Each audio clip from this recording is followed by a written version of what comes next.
David, turned into an extraordinary game of cricket that you've finished off the last ball there. Just some of your emotions about the game as a whole. There's a lot of emotions because there's some frustration towards our batters a little bit. There's obviously elation for winning the game. There's a lot of emotion around the Pink for Sid Day and everything that comes with this game, really. And so there's actually a lot to take in. So at the moment, I think I'm just trying to, always contain it all, and hopefully there'll be a moment in maybe 5 minutes or so when I get a drink in my hand where it might all come out. But obviously, mostly just important to get the win.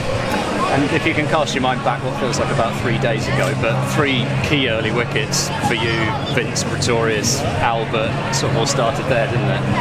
It did. It was what we talked about. The bowling performances have been good and getting better, but not quite the Gloucester standard we want. And I put a lot of that onto me, setting the tone, and that was something I really wanted to do today. And we've talked a lot about Pretorius, the new wonder kid, and it's been smashing it around. So there was a lot around taking that early wicket, and I really wanted to set the tone with that. So I was really pleased, up top with my performance.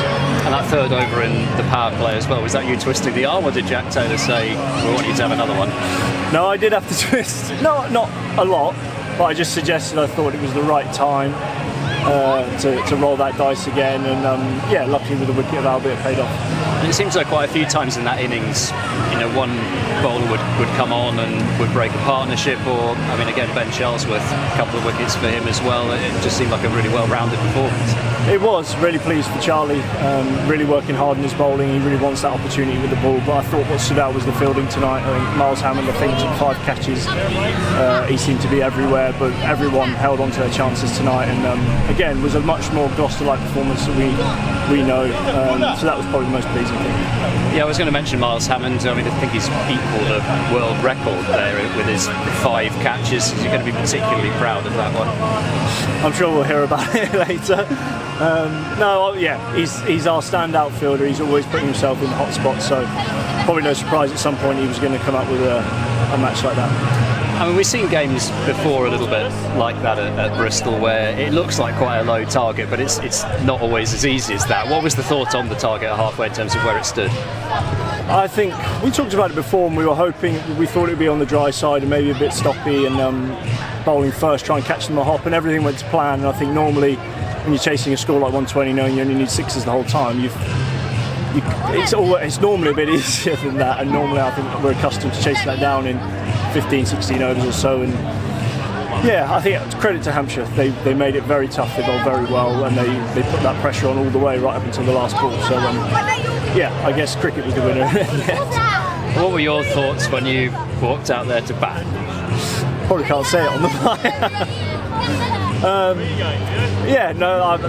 There was frustration, but obviously very quickly you've got to turn that into switching your head onto game mode and trying to work out what to do. And as I say, I'd never been put in that situation before, really, where it's such a tight finish. I was just trying to get G on strike, and then there's a dot ball, and then you start to panic and a little bit. But no, whoever was out there, G was very good at calming down. Even Shawsey with that last ball, really good at keeping things calm and clear, and that helped a lot. And you only needed one, you needed for 6. Went on there. He just said, play a strong shot, and I don't know, luckily my mind was very clear, because I said to him, I've got no idea what's going to come down, I've got no idea what I'm going to do.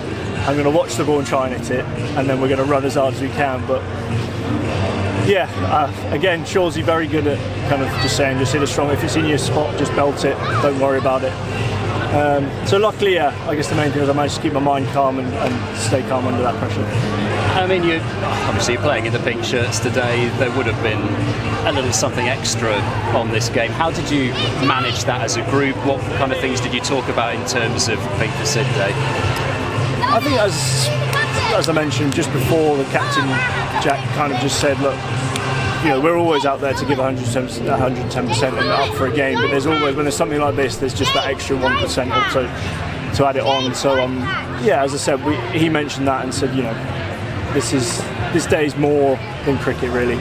This is about much more. So it just put that extra importance really on the game to say, like, if there's a game, to leave it all out there. Obviously we're coming into a break now with the blast for a couple of weeks, so leave it all out there and do it for Sid. You'll be keeping the pink shirts? I wish. I think they're going to a better cause, and I think they're all being auctioned, so obviously that's a much better cause, and hopefully we'll raise a lot of money. championship match in 2 days, but a key championship match. How is Gloucestershire shaping up for that one? Yeah, I think we're all good. We've obviously rested a few bowlers, keeping them ready for that. So Ajit, very much, we always got to keep an eye on both competitions.